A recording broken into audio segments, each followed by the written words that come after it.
Hello, hello, hello, everybody. How is everyone doing today? So glad you're here. It's snowy here in Colorado. We finally got some snow. um, if you could just pop in the chat and let me know if you can hear me okay. Just give me a thumbs up in there or something so I know that I'm transmitting. Live chat. Let's see here. Okay, perfect. Thank you, Lori. Oh, how are you guys today? Are you getting some cold weather where you are, or are you in a nice warm climate? We haven't gotten a lot of snow for Colorado. It's been like our driest winter. Um, so today we get, maybe a couple inches. So it's like very exciting to have a couple inches of snow. Sandy in Palestine, Texas. Welcome. Oh, 70 degrees. Aaron in Kentucky, 75. Dang, you guys, I'm so jealous. No, actually, I'm actually looking forward to snow. It's just weird not having a snowy winter. Um, Hi, Victoria. Oh, warm but stormy in Northeast Texas. Linda, snow finally melted and it's 70. Isn't it weird that it's like 70 degrees in February? I don't know. It is to me. So I want to thank all of you guys for coming in today for the live chat. I had planned to go live like every Friday, and that just didn't happen because life. And then I'm just like, oh, what am I going to talk about? So I haven't gone live in a while, and I really do like it. I really do enjoy talking with you all. So waiting for more storms in Texas. Okay, let's get started.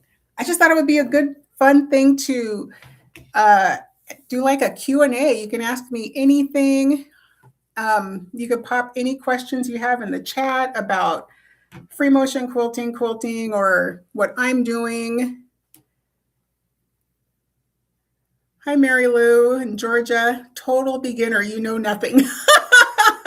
Well, once you do know something, you are going to be hooked because free motion quilting is so fun. It's my favorite part of the whole free motion quilting. And right now I'm in a bit of a dry spell and I don't have any quilts going on, any bigger kind of quilts. So it's weird. As a quilter, we're just used to always having that project. I've got lots of whips. I'm just not working on anything at the minute. Hey, Kathy, Fort Collins. Thanks for coming, Kathy. Um, Judah is from Connecticut. Cool. Okie dokie. If you don't have it, you can pop anything in the chat. I do have a couple things that I wanted to answer just because I do see comments on my videos and on my Instagram reels, and I was thinking I could get a couple of those in as well. Let's start with Victoria. Do you use a slip mat? And if so, do you have a favorite brand? Well, Victoria, when I first started, I thought that I needed I got the Supreme slider. And it was okay, but I felt like it just wasn't really sticking as well to the surface of my machine that I had at that time. And it kind of just got in my way. But I know a lot of people do enjoy it. I just don't use it. Uh, the reason that we use the Supreme sliders or just so that, or any kind of slip mats, is so that we have a nice slick kind of surface, smooth surface to move our quilt under the needle so it doesn't get stuck. And I use my sit down quilting machine. It's the Baby Lock Regent. and my surface is super, super slippery and shiny. So I don't even need it. So that's why I don't use one. But I know a lot of people do find them handy. And I've only tried the Supreme Slider. I haven't tried any other brands. Um, Hi, Sharon from Massachusetts. Hey, Sean, another beginner.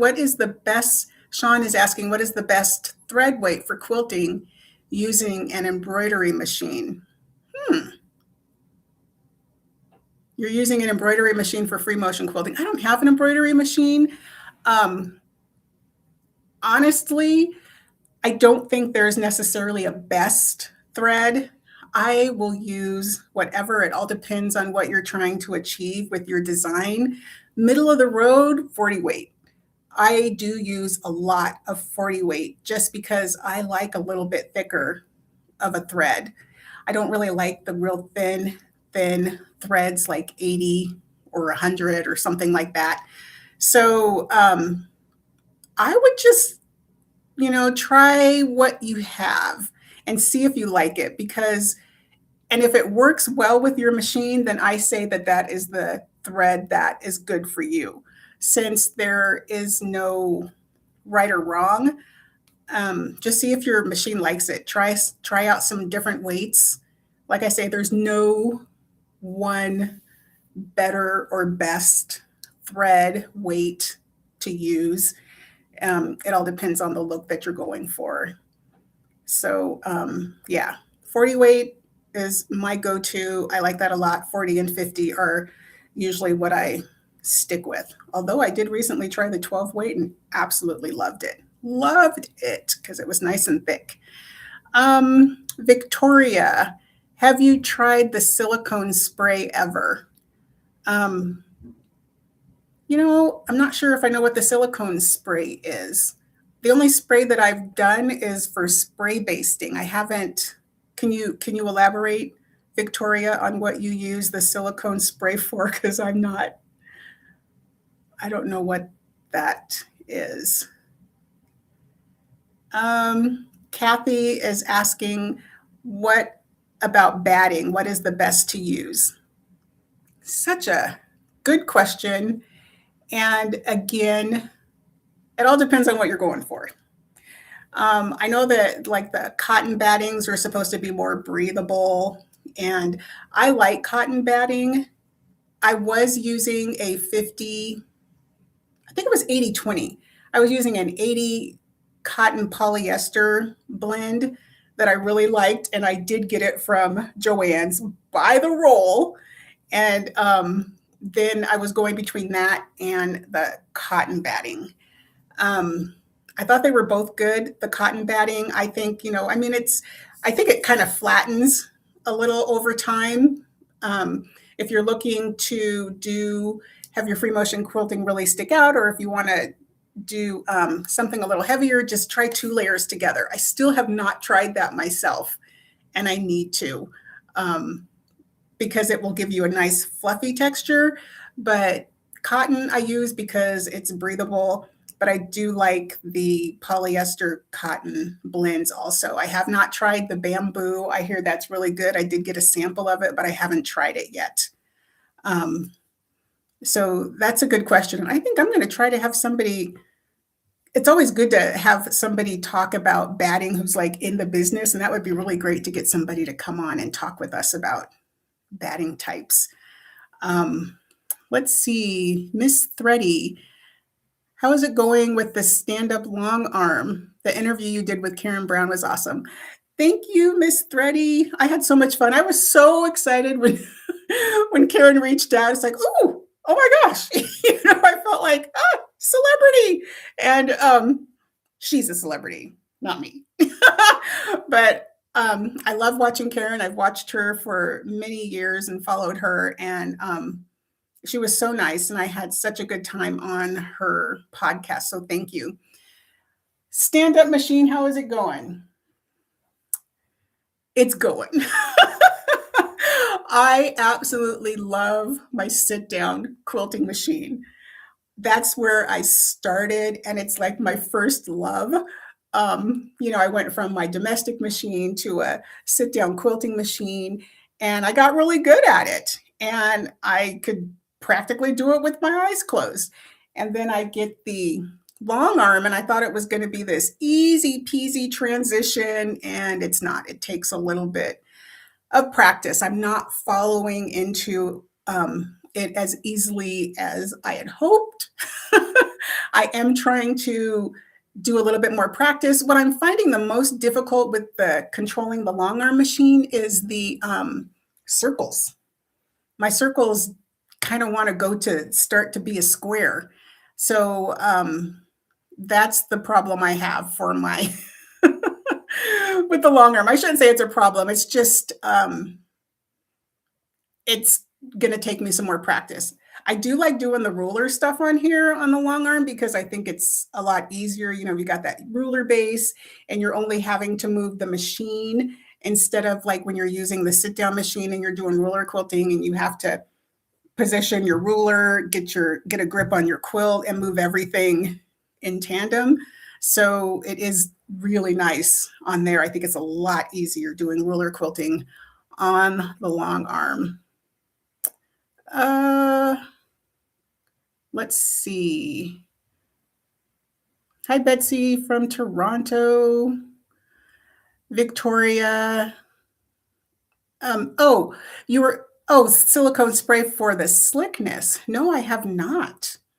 I have not thought about that. I think I might be a little too scared to even try it for fear that it might do something to my machine. But that is a very good idea to just kind of build your own slick surface on your table some sort of way, or like on your extension table for your domestic machine. That gave me a fright. My daughter opened the garage door and it's like so loud and it like freaks. Okay.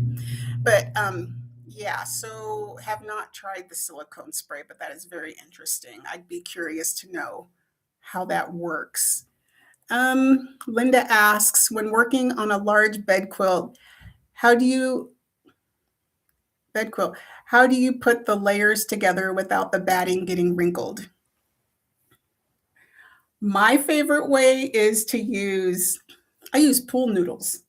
And I do plan to do a video as soon as I have my next quilt ready to go on how I do that. But I have some pool noodles that I just bought, the dollar store. I put PVC pipe in them. I cut the pool noodle down. I put the PVC pipe inside so that my pool noodle is nice and straight. I also have connectors that I get so I can put two pool noodles together if I'm rolling up more quilts. Now, I have a wood floor and it's the only space large enough in my living room to lay out a quilt. So I lay out my backing fabric and I tape it at the corners so that it's nice and taut. And then I lay my batting on top of that and then my quilt top. And then I take my pool noodles and first I start at the end and I roll up the quilt top on the pool noodles. And then I do the same thing right behind that. And I do the same thing with my batting. I roll it onto the pool noodles, roll it all the way up. I don't take it off I don't roll it all the way off. I keep them layered on top of each other. And then I do the same thing with my backing. I untape it from the floor and then I roll it onto the pool noodles. And then I spray baste it. From there, I take it to my table because I can't get down on my knees on the floor, on the hard floor. So I pick it all up, take it to my table, and then I start to spray baste it. As I'm spray basting, I do a little section at a time as I unroll it, and I'm smoothing as I go. And I do that throughout the entire thing, always checking, always smoothing. I start like at the center of where I am, where it's closest to me, and I'll like smooth it out and then towards me or back. And I just keep smoothing and smoothing the entire way. Another thing, after you spray baste your quilt and you pick it up, you look at the back and you're like, oh my gosh, look at all those wrinkles. But I'm telling you, once you get it to your machine and you kind of use your hands to kind of make a smooth surface as you're free motion quilting, you kind of smooth it out anyway, and it goes fine. I rarely have places on the back of my quilt from spray basting where my backing fabric is folded and gets stitched down that way. That doesn't happen very often, but it happens a few times. But as long as you just make sure your backing is completely taut when you lay that out first, and if you're rolling it out on carpet, another thing that I used to do is I had these kind of those T-pins, and I would just push the T-pin into the tips, the corners of the backing fabric into my carpet. I don't know if that's a good or a bad thing, but that's what I did. And so then that backing fabric would stay in place so I could roll up the other layers. So that was a long explanation, but yeah, I do plan to do a more step-by-step video on that and put it on my channel. Let's see here. Vicky said, I'm late. I forgot. You're not late. We're still good. We're still here. Amy says, I also have a baby lock Regent, but am not as comfortable as you. Do you use it in manual mode? And which regulated mode do you like best? That's another question that I get a lot. What is best, regulated or manual mode? And again, there is no best. It's what you're most comfortable with. When your machine is, I always use manual mode. When I'm using my baby lock Regent, I never, ever use the stitch regulation. And one of the reasons is because when I first got a sit-down machine, it was like an old machine. It didn't have stitch regulation. And so I just got used to, that's how I learned. It was my first quilting machine, and that's how I learned free motion quilting, was on a machine that didn't have regulation.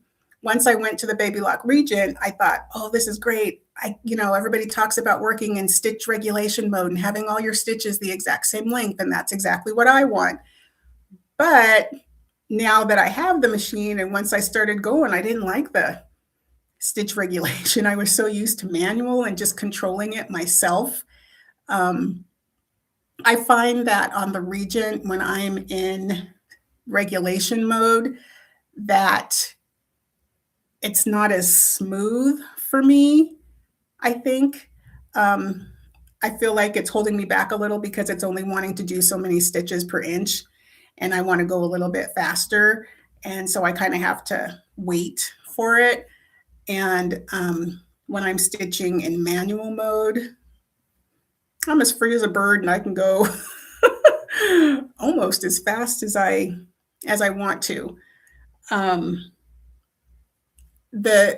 The trick to remember about all free motion quilting, no matter if you're on a domestic or a sit-down machine, that the trick to getting perfect stitches or even stitches is practice. Getting that speed on the foot pedal in conjunction with how fast you're moving your quilt around, that's like, you want to find that sweet spot, and that's just going to come with practice. I can't say that it's easy to just jump onto a machine and all of a sudden have your stitches the same length, because it's not going to happen. What I will say is that just to kind of relax when free motion quilting, to get your stitches even, and just try not to think about it. Don't look at your needle, look ahead of where you're going so that you can anticipate, in your design where you're going to come out, where you're going, like if you're doing a spiral, you look towards the center. It's like, okay, now you come out and you work yourself around, and just to kind of like loosen up, loosen your shoulders and just go. Try to give yourself a little bit of speed when you're free motion quilting. A lot of times we tend to, we're so tense and we're a little scared to go too fast because we think we're going to mess up. So then you start getting uneven stitches, and or your stitches are real small and close together. So don't be afraid to just give it a little speed. Just try it. Try it, give it a little speed, see if it works. And if it does, you could let me know. I think it's so much easier to go a little bit faster than it is to go a little bit slower. So there is no best mode. Do try both. I do have a video on my YouTube where I did explain the, at least on my machine, the Regent, the little control panel, and explain the precision mode, which is the regulation, and the manual mode, and how they both work. But I like just plain old manual because I'm kind of a speed demon. I want to go as fast as I want to go. Oh, Linda, I'm sorry, you're still confused. I know about the pool noodle basting. You have to see it. It's one of those things you sometimes it's hard to picture in your mind exactly what I'm saying, but I will do that very soon because I do need to find another quilt to work on because I'm getting a little bit bored with not having a project going on right now, besides my panel here, which is fun. Victoria asks, what do you use to spray baste? I have tried a couple different brands, and my personal favorite is, it's called Spray and Baste, and I get it at Walmart. You know, it's convenient for me because when I go to the store, it's like, oh, I can just go down the aisle, the craft aisle at Walmart, and get the Spray and Bond, it's called, or the 505. I like a lot. I have tried the June Taylor that comes in the blue bottle. Let me just see really, really super quickly if I have it up here. Really, really fast. If I have, well, I have one. I'll just, oh, it's your lucky day. Look how fast that was.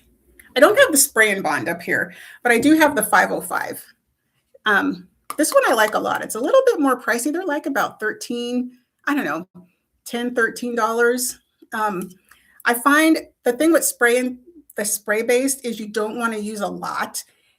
It can gum up your needle if you use too much. Hi, Joanne. She says her favorite is 505 also.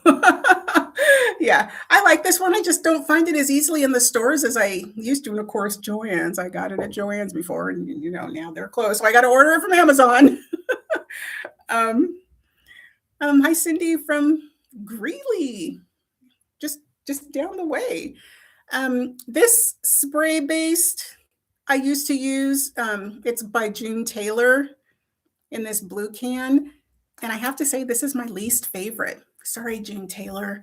I found a couple of things with this one is it has a really heavy scent, and it's not bad, but it's a lot. You got to make sure you open your you're in an open space or open your windows. It's an aerosol. So if you remember the Final Net from the 60s, you spray your hair, and that hairspray was everywhere. Kind of like this. Just my personal opinion. I know a lot of people love June Taylor. Like I say, I'm not trying to knock it. I find that when I use the June Taylor, no matter how lightly I spray, it's super, super tacky, and it would gum up my needle. When you use too much spray based and it starts to gum up your needle, then you start getting thread breaks. So I do recommend when you're using any spray based, if you're doing a large quilt, that you just check your needle periodically. You'll see if there's buildup on there, and just wipe it off. Wipe it off as you're going so that it doesn't get too gunked up on your needle. And but like the 505, I've never had any issues. I love the 505. It does not stick at all. Janet says, do you use spray base inside or outside? I've heard people say use it outside so it doesn't get on your furniture, carpets, flooring. It, okay, now when I use the spray base, I do it on my table, and my tables, I'm not careful like I should be, and it does get on your furniture.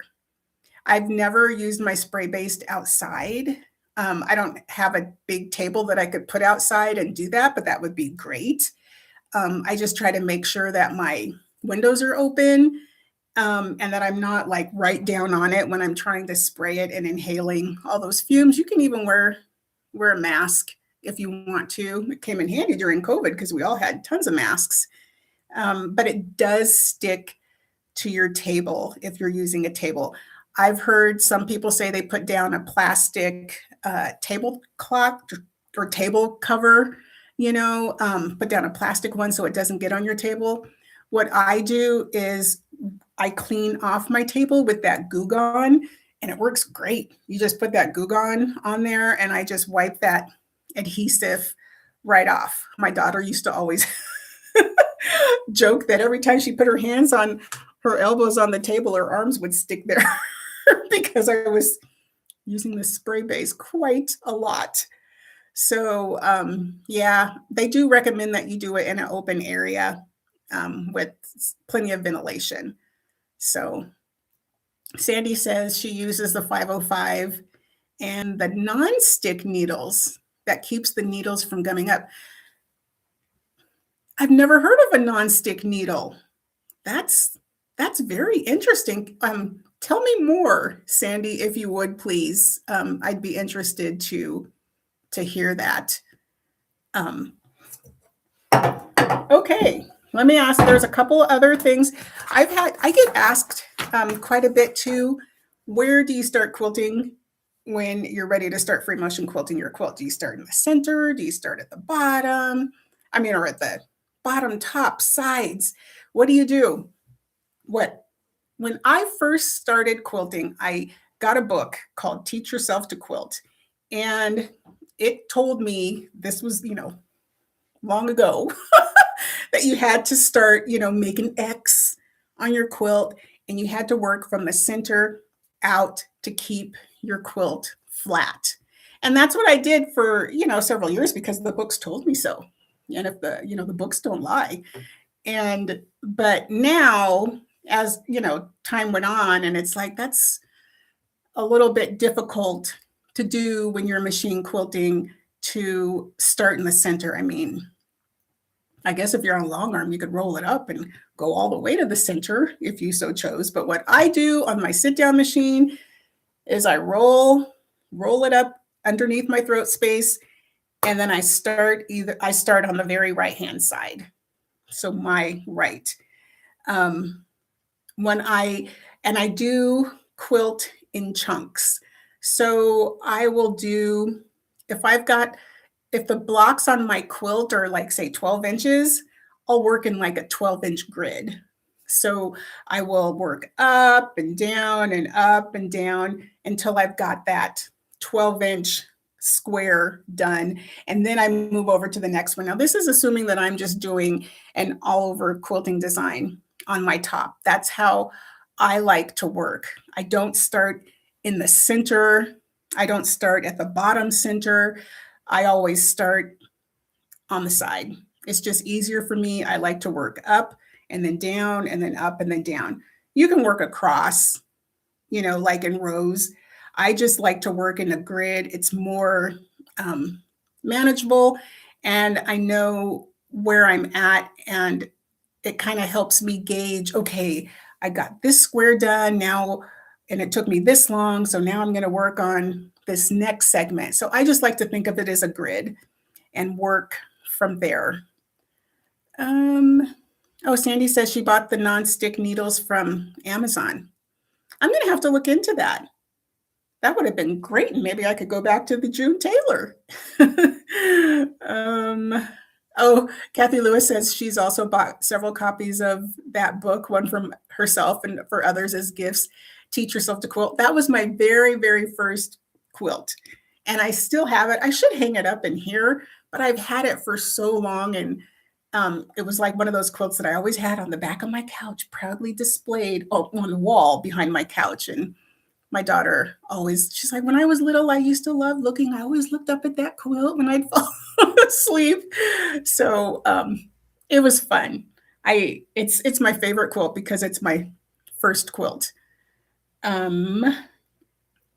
Let's see. Middle. Let's see. Janet says that's a good idea, working in a grid. I have an embroidery quilting Viking machine, and I might try doing my own quilting that way too. Thanks for the tip.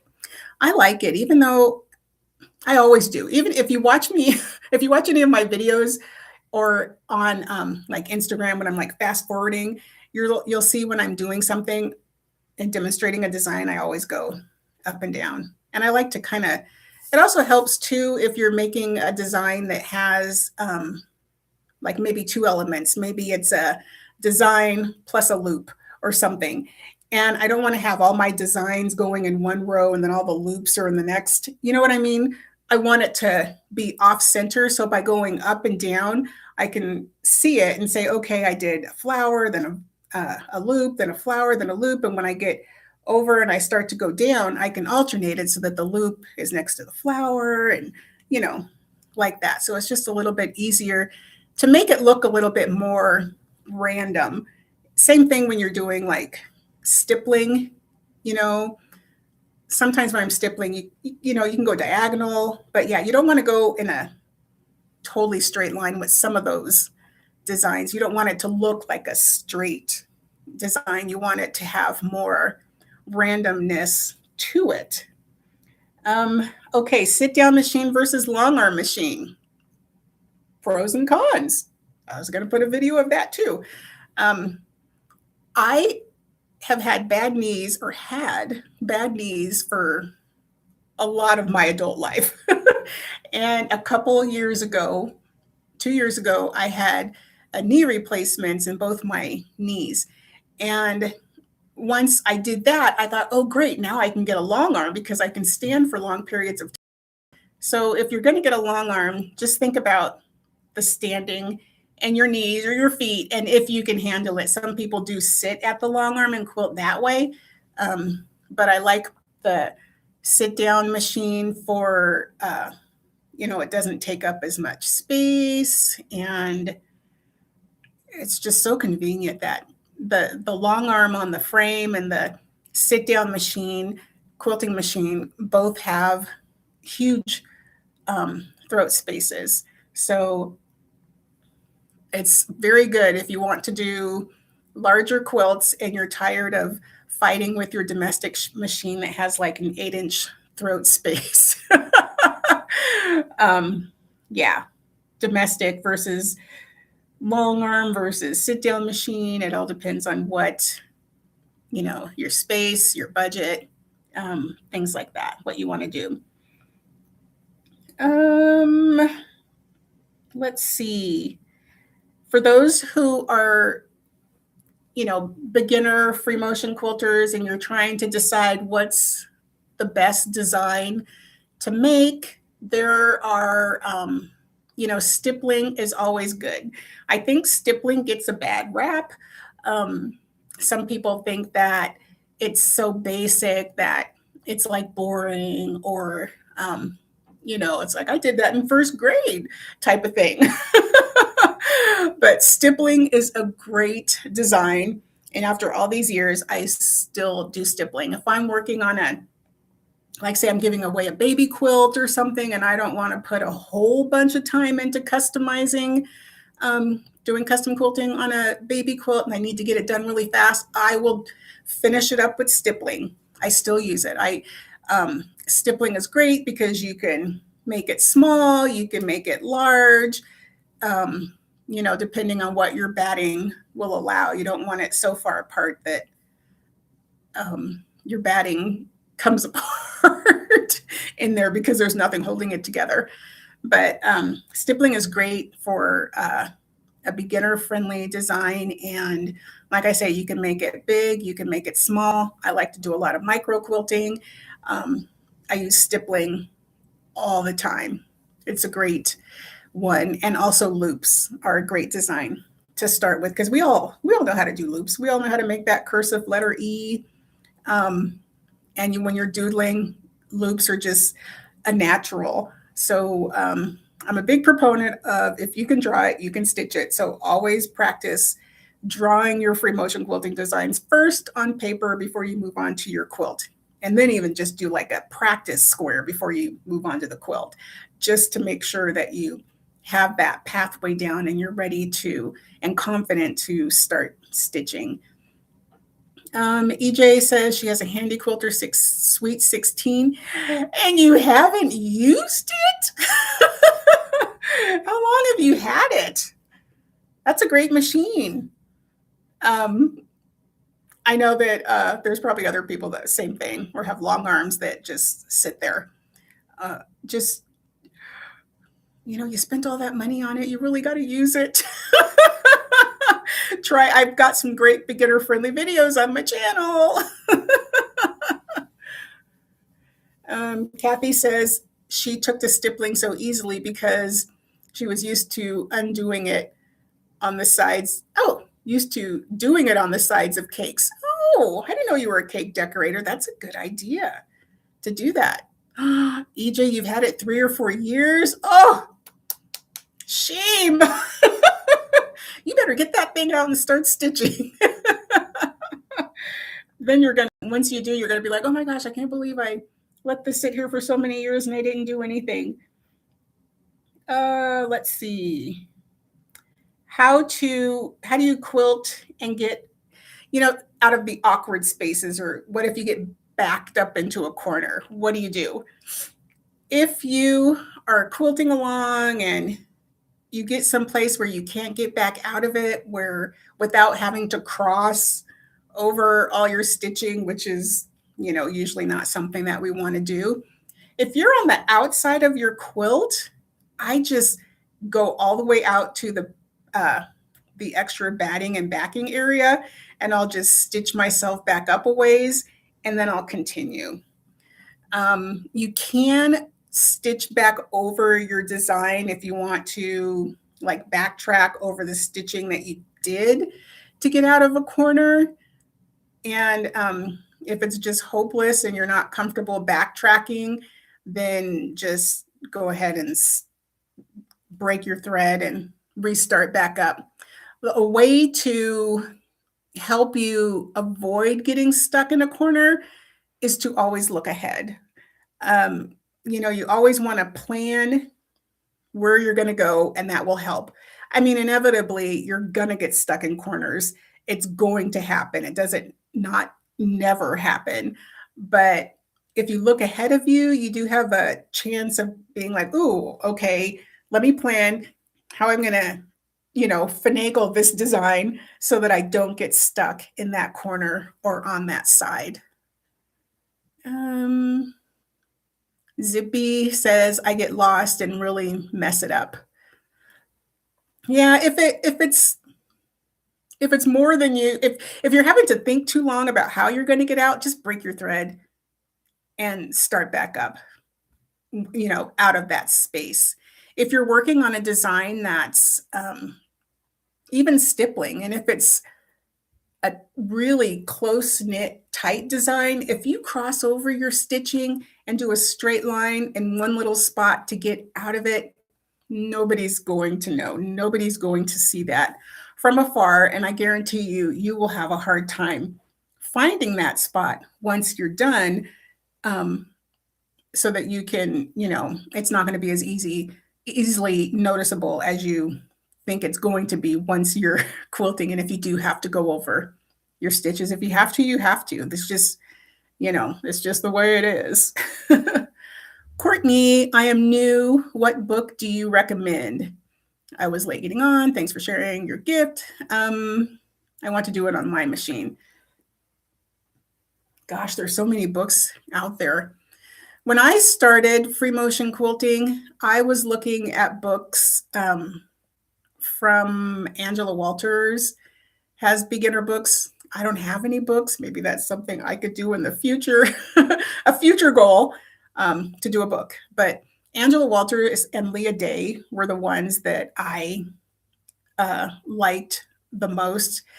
Um, Very good ways. They're very good at explaining things. And if you're looking for a book, they have lots of books on free motion quilting. So that's a good source. Or, of course, just YouTube University if you're the type that doesn't want to read and you would rather watch and do. And that's easier if you're more of a visual person, then yeah, YouTube. Just Google beginner free motion quilting patterns and you'll find a plethora. But yeah, start with like uh, stippling and loops because it's just really, really easy and it's more of a natural movement. Custom quilting over edge to edge. Which one do you guys prefer? Are you more edge to edge? Or are you looking to do more custom quilting? Let me know in the comments. There is no right or wrong. I love doing edge to edge. Part of that reason is probably because I like getting done sooner. I want to see that finished product. And so I tend to do a lot of edge to edge. My favorite design is spirals. And I cannot tell you how many designs or how many quilts I put spirals on. I just love them. You can do them in so many different ways. You can combine them and do a spiral feather, but yeah. I love doing edge to edge designs. If you're looking to do something quickly, do edge to edge. If you want something that really pops and you want to practice a lot of your free motion stitching, then do try custom. It doesn't have to be like crazy custom. You can just combine a few simple designs on your block. Like for instance, oh, it's so weird because my camera's like reversed. This is a panel that we're working on in my Evolve membership. We're doing a block a month and we're doing free motion quilting designs. And if you can see, like in this one, it's just arcs. It's just arc shapes, a little bit of marking, making some arcs and doing some stippling or swirls. You don't have to put the whole kitchen sink in when you're just starting and you're trying to do custom quilting. Just pick some designs that you're comfortable with and use, just a select number in your blocks to get started. Sandy says, I love doing quilting rulers on the long arm. Yeah, I want to do that more. I have been buying a lot of rulers that I have not been using. Because, you go to the quilt shows and stuff and it's like, ooh, that's a pretty ruler. What does that do? So yeah, ruler quilting is something I want to get more into, but it is a lot easier, I think. Tell me, do you think, Sandy, is it easier for you on your long arm do you find it easier than on the sit down machine to do ruler quilting? Let me know. Amy says another author is Krista Watson. That is true. Krista's got several books. She's really, really good. And she has a Facebook group also. Oh, she does a demo with basting spray. Yeah, she does it. She does the basting on the wall, I believe. She puts hers on a wall is what I think I saw before. Let's see, what else do I have here? Yeah, and so like I say, what design you stitch in a block, practice maybe Lisa Kaye suggests using transparent, like that see-through tracing paper. And that's what I like to do. I put the tracing paper over my block and then I will print. Well, actually, first I print the block. I'll take a picture and print it, or if I'm working in EQ8 or something, I'll print the EQ8 image. I'll put the tracing paper on top of it, and then I'll just practice doing different designs on top of the tracing paper. So you can, it's a cheap way to demo or try out a bunch of different free motion quilting designs and see what you like instead of automatically going to your machine and start stitching and then you're like, I don't like that, and then you got to rip it out. I do not rip out. That's another thing I never, well, I shouldn't say never. I rarely, it has to look super bad for me to rip it out. Otherwise, I just, course correct and keep on going. Sandy, yeah, she says it's much easier to use rulers on the long arm than a domestic. Yeah, so I really think I'm going to like doing more ruler work on the long arm machine. One thing that I've been doing is at Walmart. I'm all about bargains, you guys. At Walmart, they have like the pre-packaged uh, yardage, and you can get like 1 yard or 2 yards or up to 4 yards, like super cheap. So I'll like buy the 2 yard thing, which is going to cost me like, I don't know, $7, $7.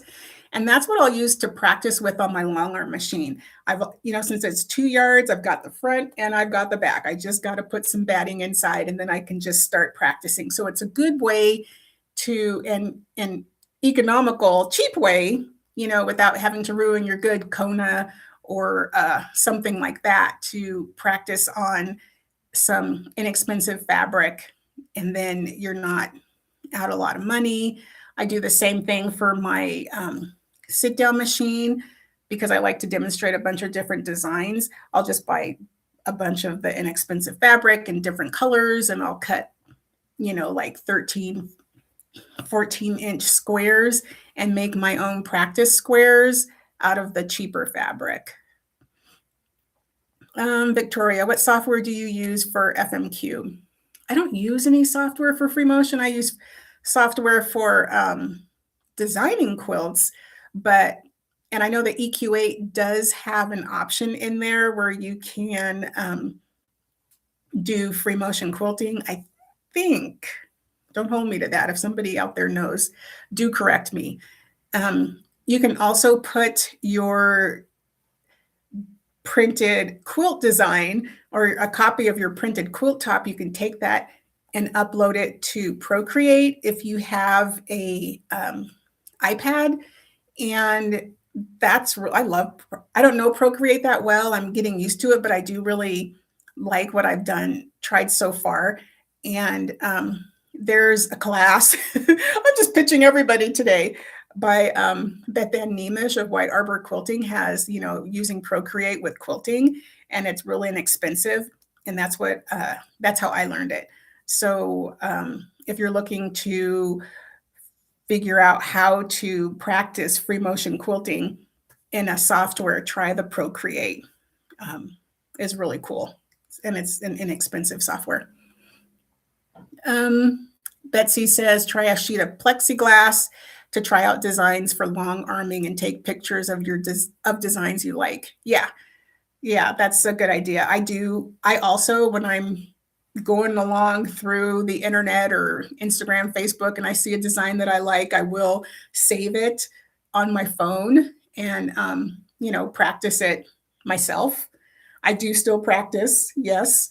I don't think you're ever, out of the realm where you won't practice something. I mean, I doodle quite a bit. So the plexiglass is a good idea because then you could just wipe it off, right? Like use an expo marker or dry erase, and then wipe it off after you do your design.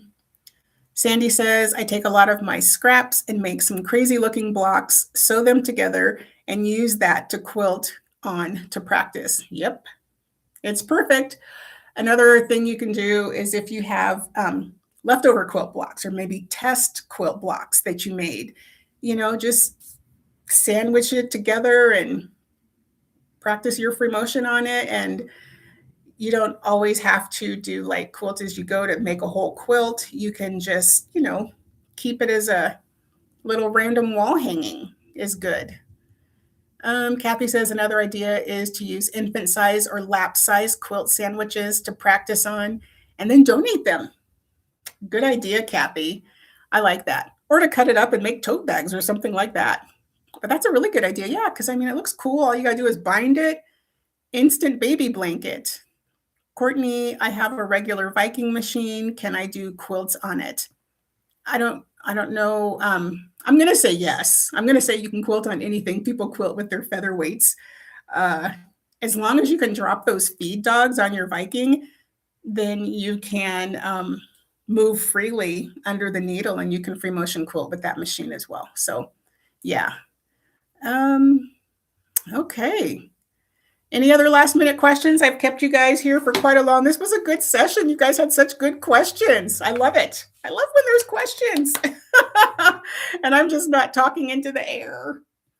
I do just want to mention that if you're looking for some more free motion motivation, I do have courses on my website. I've got an in-depth course that was a 10-week live course that I've just now made on demand and made it a little bit cheaper. It's like soup to nuts, everything you need to know about free motion quilting, and you learn 26 designs along the way. I also have a membership called Evolve, where we are working on, like I say, that panel that I showed you that we're working on. Once a month, we quilt a new design in one of the blocks. And that is only $12 a month, no contracts, but we learn new free motion quilting designs each month and get together and have our block parties and stuff like that. So it's just a fun way to keep the momentum going, so that you're not, if you lose that momentum sometimes after you take a class, and then you really want to keep going with your free motion, but then you're like, I'm stopping right here because I don't know what to do next. So think about that. If you do not have any other questions, I'll wait like 2 seconds. Thank you so much for joining me and for following along. I really appreciate it. You are welcome, Kathy. It was so fun. I love doing this. If you have an idea for something that you would like me to talk about and do another live or something, I'm all ears. So you could just put them in the comments even after this is played. So everybody who's watching this after, and not live, but on the recording, if you have something that you'd like me to do, go ahead and leave me a comment, and I will do my best to get that out to you. So thank you guys so much. Have a lovely rest of your weekend, and I will see you next time. Happy quilting. Oh, sorry. Yes, Courtney, I am on Facebook at Mary Go Round Quilts, Mary Go Round Quilts. So you can find me there. Yep. All right. Bye, guys.